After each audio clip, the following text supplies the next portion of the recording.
Hello and welcome to the ADHD Mums podcast. I'm your host Jane and I'm here to let you know you are not alone. This is a safe place where we can talk openly about our struggles with having ADHD, being a mum, and dealing with life a little outside the box. We are real people with real stories who want to be able to laugh, confine, and strive to be better than what we were yesterday. My name is Jane McFadden. I'm a 36-year-old mother of three who was diagnosed with ADHD a little over a year ago. I'm here to help you live out your full potential with a diagnosis or without one. I am passionate about helping others take back their life and having a great time while doing so. On this show, you can expect to laugh, hear vulnerable discussions, and learn why things are the way they are for mums with ADHD. No two humans are the same, no two diagnoses are the same, and no two stories are the same. It's something that feels really personal, and we as mums seem to find a way to put pressure on ourselves to be perfect, to work in a great job that we get paid well for and are passionate about, have a clean, tidy home and well-mannered, obedient children. To have it all. Can we just drop the expectations? There's no way that that's possible. We have a lot to learn and a lot to look forward to on this podcast, so let's go. Welcome to part one of the Coffee Dates chat with Shantelle. We chat about anything and everything that comes into our head, completely unscripted. So welcome, Shantelle. Thanks so much, Jane. So Shantelle, can you tell us a little bit about yourself?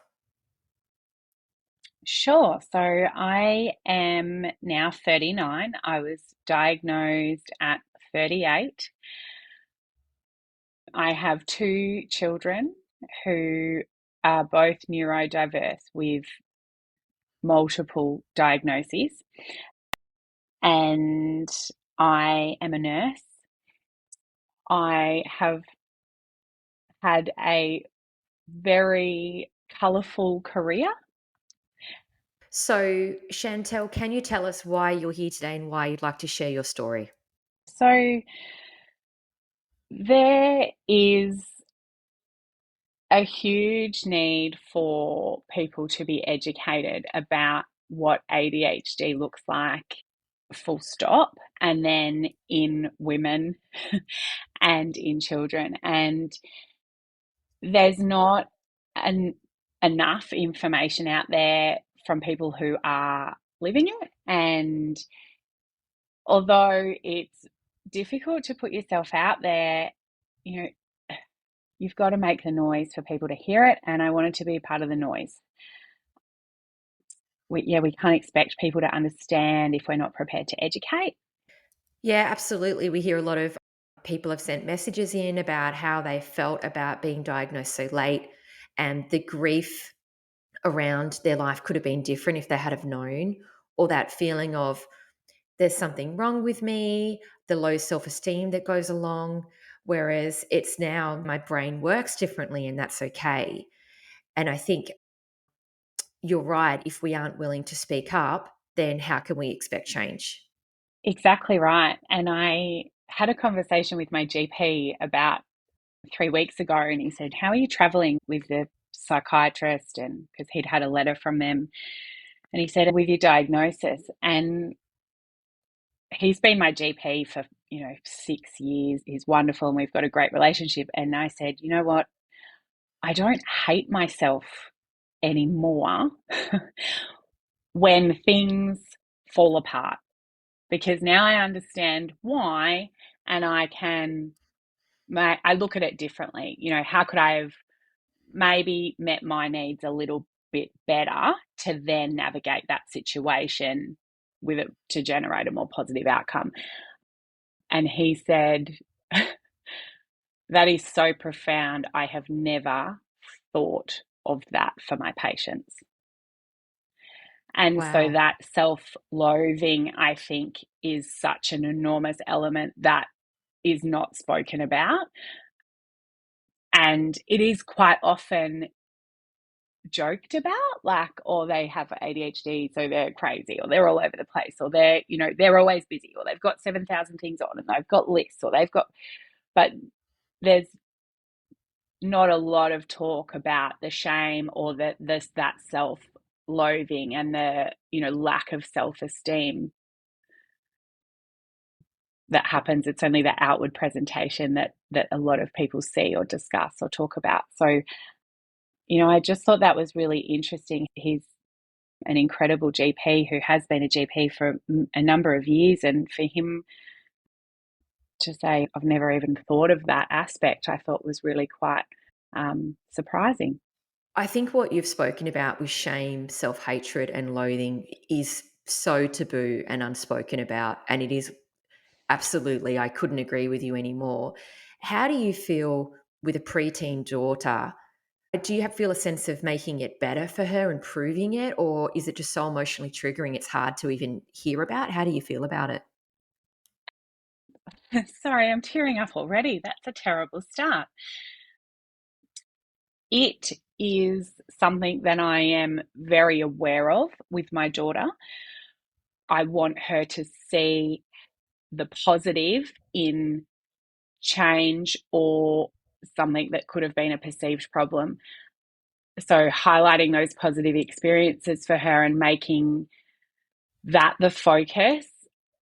And we do this across all areas of our life, from if the breakfast cereal spilt to a situation in the classroom or something that has maybe happened, one of her activities, and we break it down because I don't want her to harbour that sense of shame or disappointment in herself if something hasn't gone the way she thought it should, which is a dangerous word in our house. We don't like to use it.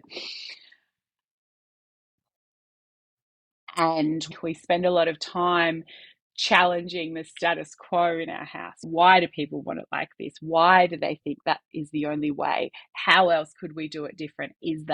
Have we actually just unlocked a new level at lifing? We spend a lot of time doing that because I am so consciously aware of when nobody highlights that in your life, because it wasn't for me growing up, that you just always feel like you're wrong and you don't fit, and it's uncomfortable. What led you to actually investigate your ADHD? So my son was diagnosed when he was 4.5. He had, at that point, what I understood to be the presentation of boys with ADHD. From about 2 till 4, every time I asked a child community health nurse or the doctor, or some expressed a concern, and he was my second child. Wasn't new to mum life, but I was new to boy mum life, which is entirely different. And I'd express a concern and they'd say, he's just a boy. Boys are different. They're just different. And I went into a meeting at his daycare and they said, we can't have him here anymore. We can't support his behaviour. And I thought, okay, this is a real problem. So I followed that process, and he was diagnosed at 4.5, and filling in all of that, there's multiple questionnaires. And I thought, oh, Henry doesn't do these things, but there's some of them here that Millie does. So he was 4.5 at that time. Millie was 6.5. She was in grade 1. She had always been a very studious child, loved school, very good listener, all of those things, never on the radar for the teachers at all. And every day from grade 2, the bell would go, she would step outside that classroom and she would be a flood of tears. So I started talking to the teacher, and then I happened to have a meeting with the pediatrician for Henry, and I mentioned this to him, and he said, oh, well, let's go through some diagnostic criteria forms. I'll send them to you. And I was filling in these forms thinking, oh, yeah, that's Millie. That was me as a child. Things that really stood out were like, there's only really one friend at a time. So when I took that information back to the pediatrician and had a discussion with him, I said, to him, what is the genetic link, or what is the percentage of mum and dad, and how does this all work? And he gave me that information, and I sat on that. I really sat on that for a number of years. It was probably about 3 years. And then I really started to think about, I was investing a lot of time and energy into the children because we knew that early intervention was really critical to supporting them ongoing. And I was trying to understand Millie and Henry's different presentations and how to support the two of them, because they have the same diagnosis, exactly the same diagnosis, but very different presentations and very different needs. And then it was through that process I started to realize how similar Millie and I were. And if I gave myself the same adjustments that I gave to Millie, then it was actually very helpful. So I was a solo parent for quite a number of years, and I had gone through a bit of a tricky time with post-study, COVID, and I was really not in a great place. And I thought, I really need some help. And I actually rang the psychology centre that Millie goes to and said to them, I'm actually really struggling. I need some help. So I met with a psychologist, and thank goodness we clicked. I was really nervous about not having a therapeutic connection with them quickly, because I knew if I didn't, I would just opt out of this process altogether because it was too hard. But I did. And I said to him, I had just a complete overwhelming breakdown of everything is hard. I know logically I understand why it's hard, but I cannot manage this at all. And I don't know why, but I need to fix it, and I don't know how. And I explained to him, I'm pretty certain there's some kind of diagnosis here. I don't even know how to navigate this. Help me. And so he did some pre-assessments, and they came out glaringly obvious for, again, multiple diagnoses. I knew that I needed to follow through with a psychiatrist because I knew how impactful medication had been for my son. I'd seen it. Medicating or starting Henry on medication was probably the most difficult decision I had ever made as a parent. And then when I really thought about it and had been presented with all this information with the psychologist, I needed medication to be able to manage our life and to be able to enjoy life and not have the shame, because I was just constantly trying to get things done and going around in circles all the time. So I followed through on the psychiatrist referral process and started medication. That whole sentence was about 4 months of work. So it sounds really easy when I just throw it out there. I followed the psychiatrist process and followed through with that and started medication. But that was 4 months, and there were so many ups and downs in that. 4 months is actually quite short these days. A lot of people are waiting a lot longer than that. And that process can be horrendous. I was really persistent, and I made a lot of phone calls and did a lot of groundwork. And there was also a point that I realized if I don't put myself on the wait list, or I don't do this now, then I'm going to be months and months behind. And I think sometimes people can get so caught up in wanting to get the earliest appointment that they don't do that. And then, the next week or the next 2 weeks go past and they finally get back to that, and it's already 2 months in front. I think it was it wasn't any longer than 4 months. But I really feel for the receptionist of psychiatrists at the moment.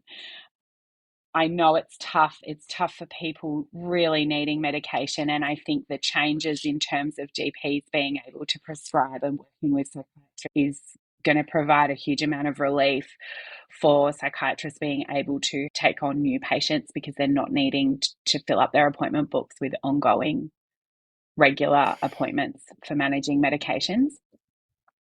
Yeah, I agree. I also have always had a bit of a laugh because I understand that stimulants such as Ritalin are controlled substances. So obviously they need to be highly regulated. I totally understand that. But you've got a group of people that can't remember to take it.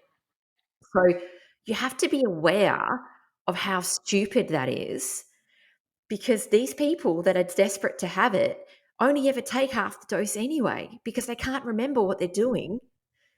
So I've never used my whole script ever. The really interesting thing I found when I started, and the psychiatrist that I see, he is wonderful and very knowledgeable, but the irony was really lost on me. So I went in and he said, okay, we're going to start your dose on this, and it's 4 tablets a day. And I was like, okay, that's fine. No worries. I can manage that. I've set 4 alarm reminders in my phone for the times I need to have the medication. 4 times a day, I have to do something. I am lucky if I committed to remembering, or if the alarm went off on my phone and I was driving in the car, did I actually have any Ritalin with me, or is it in the pillbox at home that I have very carefully put a tablet in each 4 times a day, my little Monday to Sunday spot, so I don't forget. So they're very organized, but they're not with me. So then I'm unmedicated for that amount of time. And I do remember saying to him at my next appointment, like 4 times a day is a lot to ask me to do something if I am struggling to do it once. And this is not something, and this is something that I want and need to do. And I can't do it 4 times a day. But then Chantel, add as well, you've got 2 children who may or may not be medicated. So if a lot of us have children that also need medication, so we have to remember 3 or 4 tablets a day, whatever we're on. We have to remember our kids. We have to pack it in the lunch, remind the teacher, check on the symptoms, how are they feeling? Like that's a lot of extra stuff for a mum. Like Yeah, you've just listed you can barely remember your own. I mean, and I just think accessibility has to be easy for us. Come on, give us a chance, right? Like we're just trying to get what we need, but let's make it harder because yeah, these I know. ADHD mums that are just trying to live with their children, clearly the ones that you need to worry about. Like it's so ridiculous if you think about it that way. And the other thing I was going to say as well is, I'll be honest, I was one of those people before I was diagnosed that always said I would never medicate my kids. Oh no, my kids, I wouldn't do that. You need to do diet and lifestyle changes. Like, how snobby, or I don't even know if snobby is the right word, right? But I'm just there on my high horse, having no idea about what these people are going through, right? And it was only when I took medication myself that I've actually gone, okay, well, you know what? Why let your child struggle? And obviously there's people listening that everyone has different point of view, of course, right? But I Mhm. do think it's important to try the medication yourself if you do have ADHD because a lot of people there's two ways of looking at it. One of it is I need this medication. If my child has anything else wrong with them physically, we would treat it. So you should go ahead and at least try medication with your children. That's one way to think of it.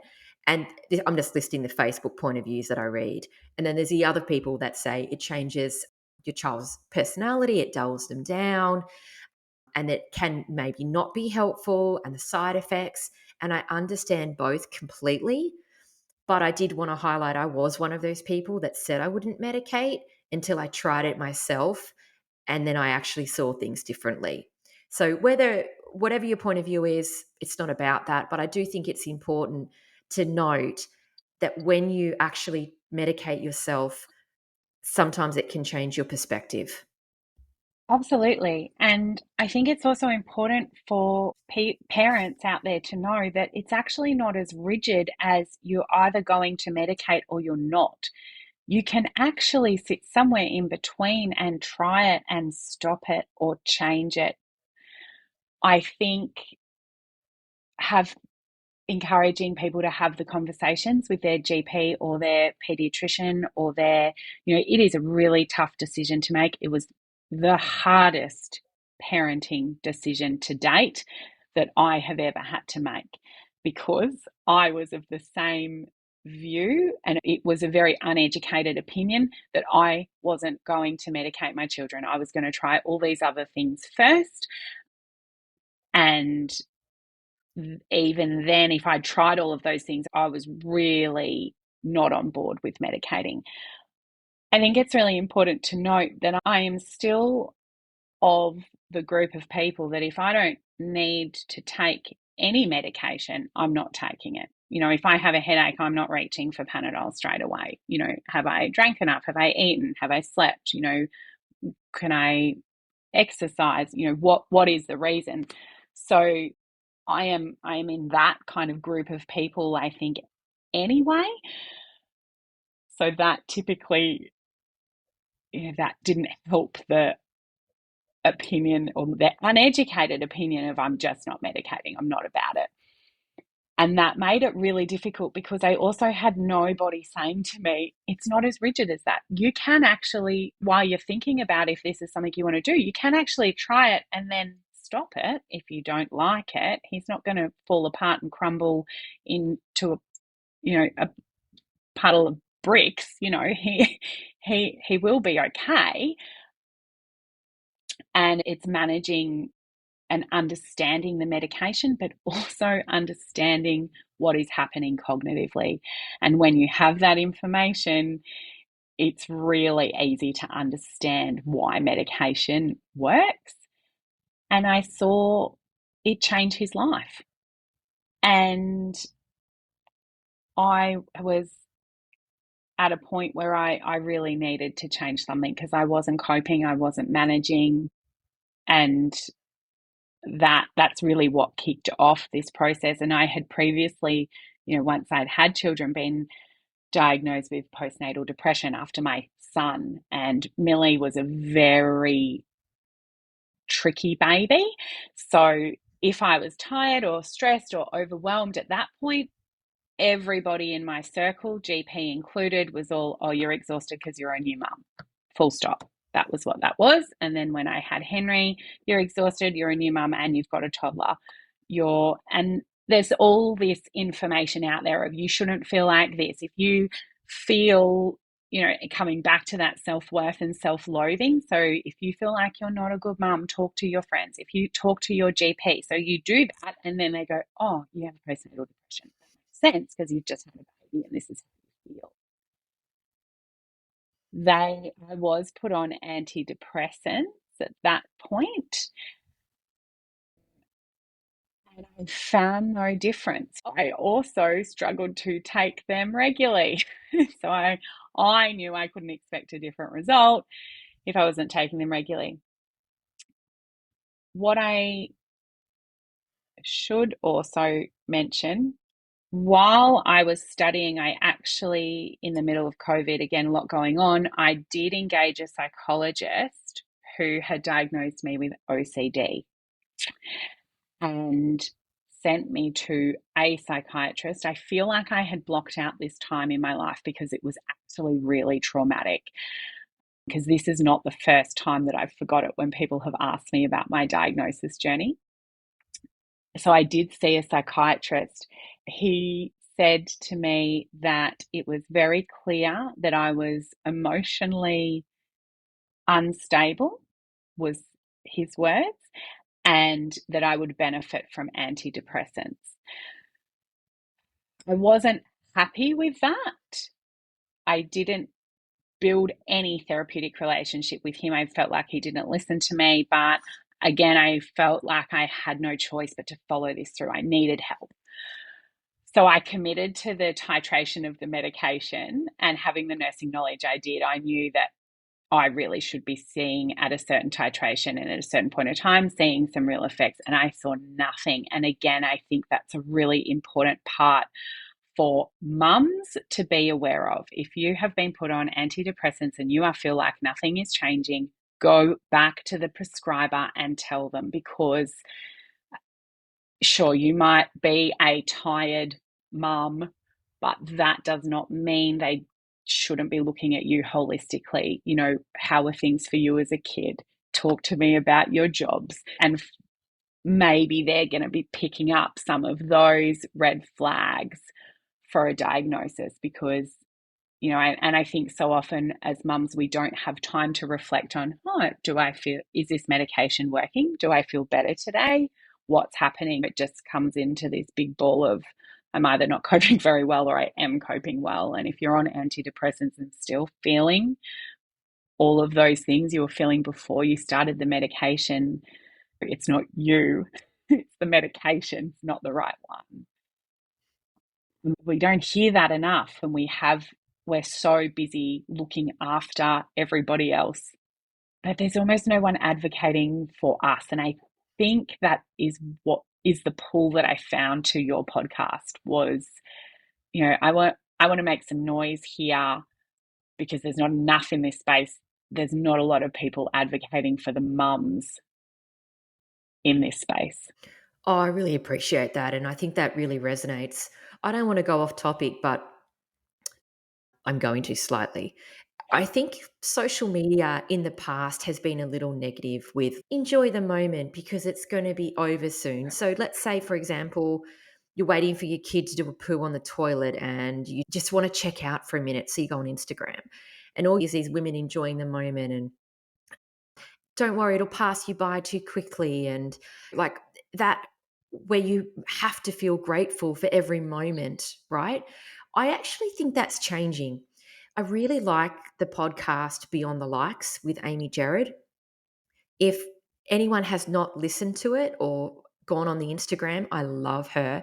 What I love about her is she has three pretty crazy looking children, and she is really real about how it actually looks, her terrible days, her good days, and she really makes light of life. And it's not in a be grateful way, it's a roller coaster. Some days she's grateful, some days she hates it. And she's very open about that. And she's got a pretty good following. And I think that's changed a little bit in terms of expectations because you're right. For women, what is it like? We've got a 10-year period that if we're just tired and exhausted and it's just because we're a mum, is that okay that all the mums out there are just feeling like shit? And then we just say, oh, that's mum life? Like, what is that about? I just think that's crap. I think that's absolute crap. I agree. I really, when people talk about, you know, you have one life and you're like, okay, I have one life. What the fuck? We're feeling like shit for 10 years. How does this work? You know, I just be tired and look after everyone but don't forget to enjoy life and cook nutritious meals and manage the homework and do sight words every day. Like I said to my son's teacher, actually it was the principal 2 weeks, because we have moved house, moved areas. So we are this year has been massive transitions for us. And I said to his principal, who is wonderful, I said, our goal is not actually to do any learning at school at the moment. That's not our goal. He's in grade 5, by the way.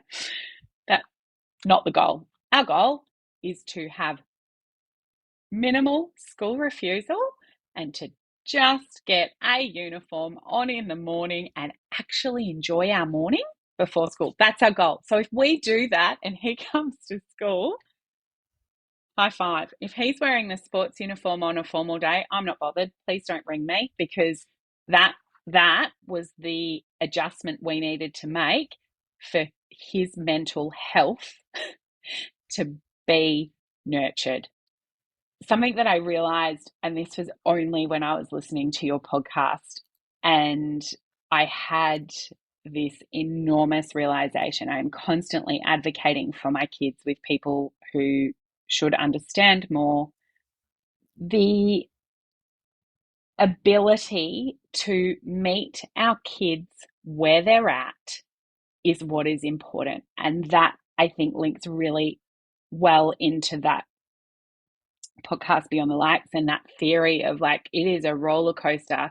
Some days you need to sit on the floor and hug it out with them. And some days you can be outside doing whatever, or you could be inside enjoying reading a book. But if you're meeting your kids where you're at, that's where the value is. We can't always do that because we need to be at work at a certain time, or they need to be wearing this uniform, or they've got these classes and they forgot to charge their laptop. Or so we have all of these external pressures that fuck that up for us. But I really think the tack is to be able to meet people where they're at in the moment, whatever that moment is. If it's in the morning, one morning he might need extra time. One morning Millie might need me to brush her hair for her even though she's 12. That's fine, because that's where she's at on that day. And what I realized when I was listening to your podcast was my nan has this incredible ability to meet everyone where they're at.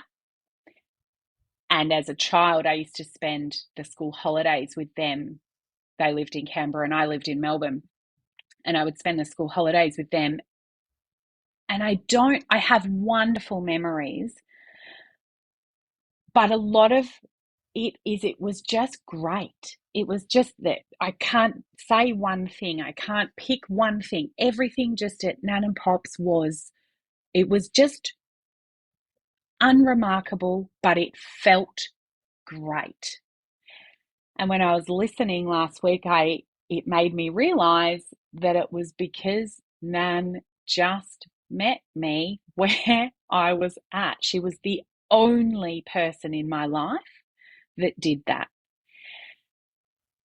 I don't know how she facilitated that, because she was a nurse working shift work. My pop worked shift work. There's 11 of us grandkids that she would look after. She cooked every meal. The house was spotless. I don't know how she facilitated it, but she did it exceptionally well. And it was last week that I realized that's how we need to do that. Some days that means, high five for getting to school. That's it. Yeah. And look, you know what I think you've mentioned really well there is that whole, a lot of us will say that we felt like a square peg in a round hole in life, right? And I felt like that. A lot of us have felt like that, where we don't fit in and it affects your self-esteem, your self-hatred. I don't know why I can't fit in when everyone else does. I don't know why this is hard. And the expectation from society to fit. But I think what you're referring to is stop expecting them to fit. So, and I think a diagnosis has been really important for my life, because I look at my daughter particularly, who does really emotionally press my buttons because I want better for her. And I look at her and she's not particularly great at doing some things that are developmentally appropriate. But you know what? That's okay. And I look at her now with a new view and I'm like, of course she doesn't want to do that, or she can't do that. It's not interesting. She wants to go and play on the street with a friend. She doesn't want to clean a room. She's looking for a dopamine hit. And she'll go into the room and she'll try. And I'll sit with her and she'll try. And it's that understanding, instead of going, well, you can't leave until you do this. And I just reflect back on my own life and I feel into her and I'm like, she doesn't want to do that today. And sometimes you have better boundaries, sometimes you don't. And I think that's what you've really referred to beautifully, where and this is again what this podcast is about, is let's not square peg to round holes to ourselves, our daughters, and everyone around us. Let's just let them be who they are. And I think that's beautiful. I'm normalizing it. So Mm. we're not asking for an adjustment.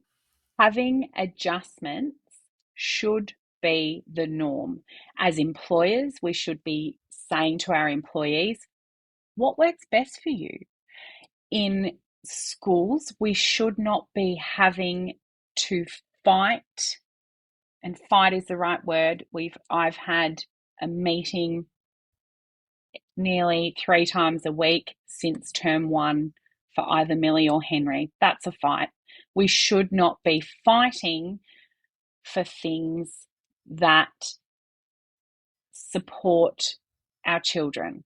These are not groundbreaking, change the rooms and paint the walls changes that we're asking for. They are very minimal impact to everybody else, but make an enormous difference to the child. And I finished off a meeting saying, your lack of education and understanding should not be the reason why my child doesn't have adjustments. And that's where we're at. I couldn't agree with you more.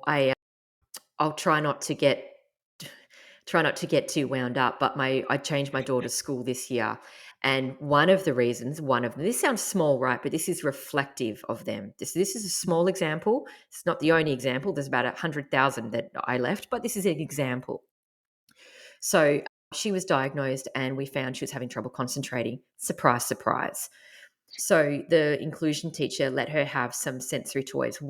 She was allowed to have one toy that she could play with if needed. So they had 2 teachers on, one for 3 days, one for 2 days.